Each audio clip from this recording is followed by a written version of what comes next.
Black people enjoy wealth more than anyone. Just look at how much fun Diddy's having. But Puff Dollars is the exception, not the norm, because when it comes to black wealth, our funds are lower than Anita Baker's vibrato.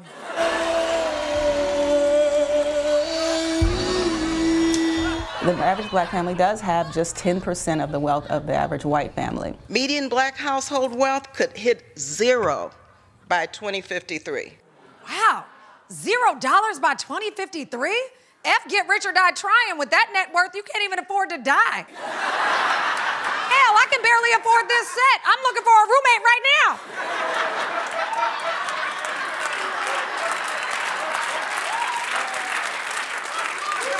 Look, there's one major obstacle keeping black folks in broke five broke fraternity incorporated. Racism! Yes, but also we can't buy homes. For most of America, buying a home is the #1 way to build wealth, but not for black Americans. In 2015, the black home ownership rate was just over 40% and trailing a full 30 points behind the white home ownership rate. The gap between white and black ownership is wider now than it was in 1960. That is unacceptable. The only thing allowed to be wider now than it was in 1960 is Diana Ross's hair.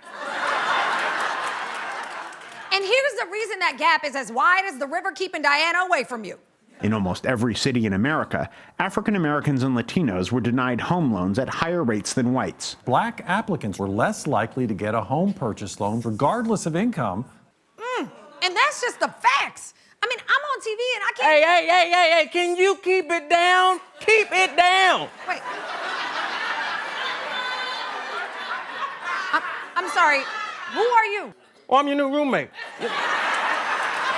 Can you try and just run it down a little quieter? I'm trying to watch Atlanta. I love me some Gambino. Sure. Sorry. Anyway, it's not just me. Black folks struggle to buy homes like the White House struggles to find black interns. Look, when Obama left, they even got rid of the brown floor.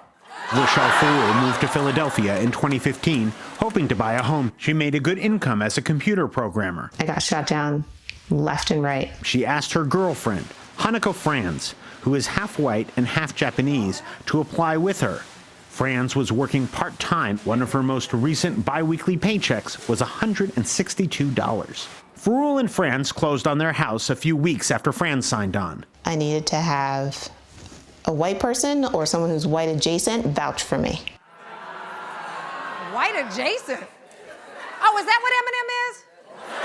Either way, he still has better access to loans than black folks, and that's because the system has been working against black people since Sydney was crashing dinners.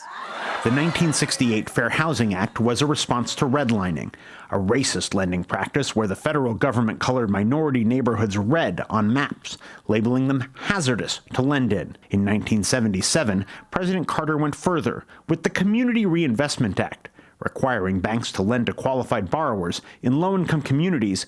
But banks are still refusing to lend to us today. Call it the redlining reboot.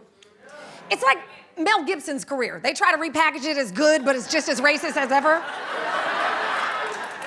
And it happens because these institutions cheat the laws meant to protect us the way Bianca Lawson cheats aging. She's still playing teenagers. These laws have not solved the problem. Financial institutions granted 806 loans to whites between 2012 and 2016 and rejected them 152 times. African Americans got 275 loans and were rejected 471 times. Damn, I haven't seen that many black people left out in the cold since the Migos t-shirt video. Look, black folks need that information to keep banks in check, but Congress is trying to hide that data like the Braxtons hide the boy Braxton. The Senate voted to roll back part of Dodd-Frank. The bill would roll back many of the Wall Street reforms passed a decade ago. There are a fair number of financial institutions that just outright discriminate. About 85% of banks are actually not going to have to report that data. If there's no data, then there's no way to know if these financial institutions are discriminating against people.